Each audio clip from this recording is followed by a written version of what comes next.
guys, it's me Parnaki and welcome back to my channel. Last video में you guys had a lot of questions regarding the interview and the salary and documents and stuff. So I thought एक जन को reply करने से better है I'll make a complete different video so that you guys can refer to this. And yeah, in today's video we are going to do that. Now before starting this video, a huge disclaimer that I am not an expert. And जितना मुझे पता है मैं उतना answer करूंगी. अब मैं ये नहीं बोलूंगी कि जो मैं बोल रही हूँ वो पूरा सही है और जो कोई और बोल रहा है वो गलत है. So whatever I am going to answer is all under my knowledge. Try my best to explain and to give you guys a clear vision of the interview and the process और जो भी आप लोगों ने पूछा है. Now let's get right into the video. So the first question is I have an interview with Indigo on 17th March. Can you give me any tips so that I don't make any mistakes? I am so nervous. This will be my first interview. सबसे पहले तो all the best for your interview. And अगर कोई tip देना चाहूँगी मैं, basically मैंने अपनी ज़िंदगी में सिर्फ एक ही बार इंटरव्यू दिया तो मैं अब क्या ही टिप दूंगी. But be confident, be real. जो भी क्वेश्चंस वो पूछेंगे जो भी क्वेश्चंस वो पूछेंगे सच जवाब देना. एंड या that's it.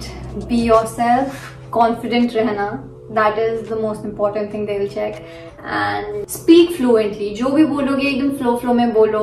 I know you will crack this interview. All the best. Also, how much should be our weight for the BMI round? And what is the distance within which they check our eyesight? Eyesight वाला round तो I think it's just for the formality.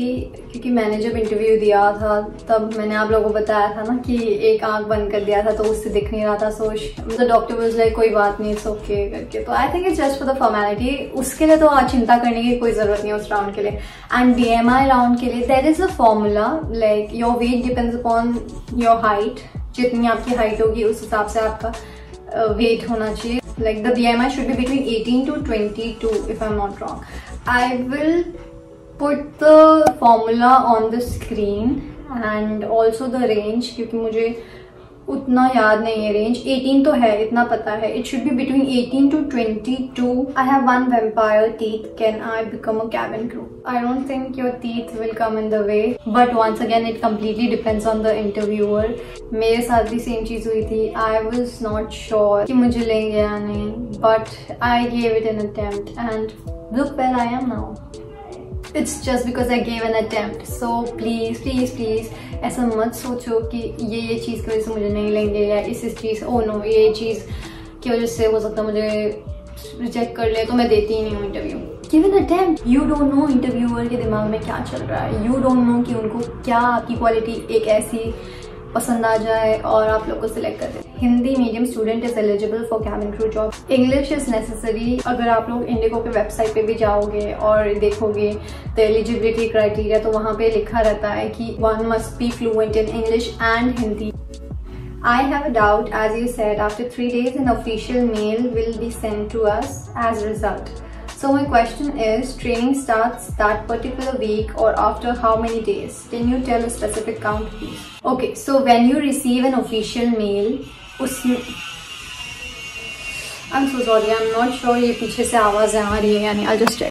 So once you receive your official mail, उस official mail में basically आपका offer letter आ जाता है जिसमें mention रहता है the date of joining. मेरा था 9th of June. That meant कि 9th of June को मेरा इंडक्शन हुआ. एंड जिस दिन इंडक्शन होता है उससे एक दिन पहले आपको रिलोकेट होना पड़ता है. जैसे 9th जून को मेरा इंडक्शन था तो 8th जून को मुझे दिल्ली जाना पड़ा. एंड टिकट्स आ गए थे, इंडिगो की तरफ से ही रहता है. You don't have to do anything, वो खुद अब ईमेल में आ जाते हैं. तो 8th जून को मैं दिल्ली गई एंड 9th जून को मेरा इंडक्शन हुआ जिसमें हमें एक्चुअल ट्रेनिंग डेट मिली. लाइक द एक्चुअल डेट जब से हमारी ट्रेनिंग चालू होगी. सो 9th जून को जब हमारा इंडक्शन हुआ तब I got to know that 23rd June से मेरी ट्रेनिंग स्टार्ट होने वाली थी. सो बेसिकली आपको इंडक्शन डे के दिन पता चलेगा कि आपकी ट्रेनिंग कब से स्टार्ट होगी. I hope I answered that. I have a birthmark on my face, so will I become an air hostess? अब birthmark face पर है, so it depends कि मेकअप के बाद वो हाइड हो सकता है या नहीं. मेकअप के बाद अगर वो हाइड होता है, गिव इट अ ट्राई। अगर नहीं, मेकअप के बाद हाइड नहीं होता है, तब भी give it a try. Interview के लिए आपको कोई मना नहीं कर रहा है। Giving an interview is the first and the most important thing. Go and give the interview, do your best, बाकी सब भगवान जी के ऊपर है। I am pursuing my graduation second year. Can I apply for cabin crew now, like in between graduation? Of course you can. If you are 18 and you have passed your 12th, then you are good to go. And if you get selected, आप side by side अपनी graduation भी complete कर सकते हो. Can we wear contact lenses? Yes, of course you can wear lenses. ऐसे बहुत सारे cabin crew है जो lens पहनते हैं. So it is not like अगर आपको चश्मा है तो आप cabin crew नहीं बन सकते. As you said in video that you have no passport, then what did you say in interview about the passport? So interview के दिन मुझसे passport के लिए नहीं पूछा था, induction के दिन पूछा था, and I will make a different video about the passport thing क्योंकि वो बहुत ज़्यादा complicated है. मैंने बहुत स्ट्रगल किया था पासपोर्ट बनाने के लिए क्योंकि एक तो मैं शिफ्ट हो गई थी एंड हमारे पास प्रॉपर डॉक्यूमेंट्स नहीं थे. So I had to struggle a lot. If you have not applied for passport, I think you should apply क्योंकि पासपोर्ट एक ऐसी चीज़ है जो कैबिन क्रू अगर आपको बनना है तो it is very important, it is a must. So it's better to apply for passport as soon as possible. But I will make a video regarding this topic. How to apply for interview. मेरा walk in interview था, so I didn't have to apply online. But sometimes आपको online register करना पड़ता है, उसके बाद अब जाके इंटरव्यू देना रहता है. So you will have to check on the website. दोनों चीज़ें हो सकती है, वॉक इन इंटरव्यू भी हो सकता है या फिर आपको पहले रजिस्टर करना पड़ेगा और फिर जाना पड़ेगा, ये भी हो सकता है. So you have to check on the website. Can you please help me for resume? What are the important things that I need to mention? Resume मैं क्या ही बोलूँ यार. आप YouTube पे सर्च कर सकते हो फॉर रेज्यूमे क्योंकि बहुत सारे अच्छे अच्छे लोग हैं जिन्होंने एक्सप्लेन किया है क्या क्या मेंशन करना चाहिए. Basically the important things are your personal information, name, age, date of birth, your qualifications, 10th, 12th and अगर ग्रेजुएशन किया तो उसके मार्क्स लिख दो. So your personal information, your qualification and then अगर आपका प्रायर एक्सपीरियंस है, लाइक अगर आपने पहले कहीं जॉब किया है तो वो लिख सकते हो.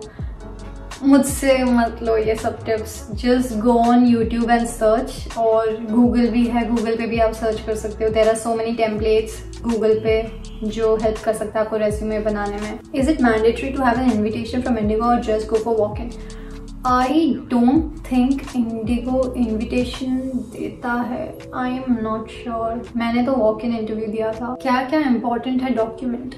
डॉक्यूमेंट्स में आपका Aadhaar card, pan card, passport, अगर पासपोर्ट नहीं है तो पुलिस वेरिफिकेशन, 12th का मार्कशीट, ग्रेजुएशन का marksheet. I will put the list on the screen. I am not able to recall अगर और भी कुछ था क्या नहीं. वो लोग ईमेल में सब देते हैं. Once you clear your interview उसके बाद आपको ईमेल में सब आ जाता है कि आपको कौन से डॉक्यूमेंट्स रिक्वायर्ड होते हैं. ओ, अगर if you are asking for interview what all documents are required for interview, just your resume, that's it. Nothing else. They will ask nothing else. Just your resume. And लेकर जाना है तो आप आधार card, pan card, passport भी लेकर जा सकते हो. बट मेरे वक्त तो सिर्फ रेज्यूमे ही, हाँ सिर्फ रेज्यूमे ही था मेरे पास तो. So just your resume. पैसे कितने भरने पड़ते हैं स्टार्टिंग में? So once you are selected for the training, आपको इंडक्शन के दिन एक डीडी बना के लेकर जाना पड़ता है, demand draft of 50,000 rupees. That means आपको 50,000 रुपीज देना पड़ता है. 12th and x employment details upload करना है. 12th के तो it is compulsory and x employment के डिपेंड्स ऑन यू. अगर आपको बताना है उनको कि मैं पहले कहीं और एम्प्लॉयड थी तो बताइए, good for you. You can write it in your resume also. But अगर आपको नहीं बताना है so you can go as a fresher as well. But be real and आपका जितना एक्सपीरियंस है वो सब लिख दीजिए क्योंकि उससे ना इम्प्रेशन बन जाता है एक कि हाँ ये ऑलरेडी एम्प्लॉयड थी और इनको ये एक्सपीरियंस है because of last job. It's better कि अगर आप एम्प्लॉयड थे तो डिटेल्स भरने के लिए इट्स बेटर. यार ये पूरे मैंने कैसे फोटो ले रखे हैं, ऐसे कर रही हूँ. What will be the real salary? Salary तो डिपेंड करता है. It depends on the number of hours you fly. Every month आपको अलग अलग सैलरी आती है. It's not fixed. कुछ महीने मैं ज़्यादा फ्लाई करती हूँ, कुछ महीने मैं कम फ्लाई करती हूँ, तो it varies. अगर आपको actual salary amount जाननी है तो आपको खुद फ्लाई करना पड़ेगा. And that is it. I think मैंने सारे questions आंसर कर दिए हैं जितने मैंने फोटो खींचे थे. Anyways, thank you so much guys for watching. If you like this video, make sure you give it a big thumbs up, like, share and subscribe. And मैंने ये पहले भी बोल दिया है, मैं अभी भी बोलूँगी, just go and give the interview. ये सारे questions अपने दिमाग से निकाल दो and give the interview with your clear head and get selected. I'll see you guys in the next video. Till then, bye.